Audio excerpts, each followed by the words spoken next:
2024 को कौन सा दिन था?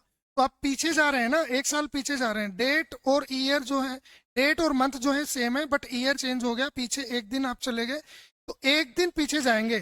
तो यहाँ पे हो जाएगा आपका आंसर मंडे। क्या आंसर हो जाएगा? मंडे। ठीक है। लेकिन अब आपको ये पता होना चाहिए कि कौन सा ईयर लीप ईयर है या कौन सा ईयर लीप ईयर नहीं है। तो लीप ईयर पता करने के लिए आपको क्या करना पड़ेगा, किसी भी ईयर को 4 से डिवाइड करना है। किससे डिवाइड करना है? 4 से। और यदि वो 4 से कंप्लीटली डिवाइड होता है, इसका मतलब वो लीप ईयर है।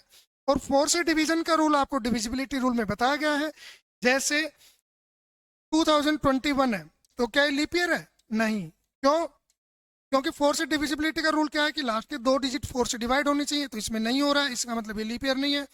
2022 क्या लीप ईयर है? ये भी नहीं है, क्योंकि 22 जो है 4 से डिविजिबल नहीं है। क्या 2023 लीप ईयर है? नहीं है, क्योंकि ये भी 4 से डिविजिबल नहीं है। लेकिन 2024 जो है वो लीप ईयर है, बिकॉज ऑफ 24 जो है 4 से डिविजिबल है। तो इस तरह से जैसे 2024 यदि आपका लीप ईयर है, तो इसके बाद क्या होगा? 2028 आपका लीप ईयर होगा, फिर 2032 आपका लीप ईयर होगा, उससे पहले 2020 आपका लीप ईयर था, 2016 आपका लीप ईयर था। इनके अलावा जितने भी ईयर हैं वो जनरल ईयर हैं। लीप ईयर जो है वो प्रत्येक 4 साल में एक बार आता है, और जो ईयर 4 से कंप्लीटली डिविजिबल होता है वो लीप ईयर होता है। लीप ईयर का डिफरेंस क्या होता है, तो आप ध्यान देंगे, लीप ईयर में जो एक एक्स्ट्रा डे होता है वो होता है केवल 29 फेब की वजह से। 29 फेब की वजह से, 29 फेब की वजह से, है ना।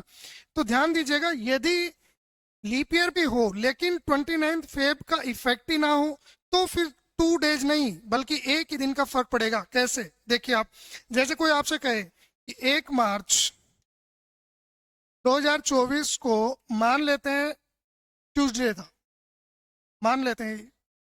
अब आपसे पूछा जाए कि 1 मार्च 2025 को क्या होगा, तो ध्यान दीजिएगा 2024 वैसे लीप ईयर है, लेकिन लीप ईयर का इफेक्ट इस पे हुआ ही नहीं, क्योंकि ये 29 फेब के बाद का है, इसलिए इसमें एक ही दिन बढ़ेगा। और आपका आंसर यहाँ पे केवल क्या आएगा? वेंसडे ही आएगा। क्या आएगा? वेंसडे। यदि यही बात 29 फेब की पूछ ली जाती, 1 मार्च की जगह 29 फेब होता, तो फिर जो आपका आंसर है वो वेंसडे ना होके क्या हो जाता? थर्सडे हो जाता। या फिर 28 मार्च होता, या उससे पहले का कोई भी दिन होता। 1 जनवरी से लेकर 29 फरवरी के बीच का कोई भी डे होता, तो क्या होता? 2 दिन एक्स्ट्रा हो जाते। ठीक है। तो आपको ध्यान देना है इस तरह से।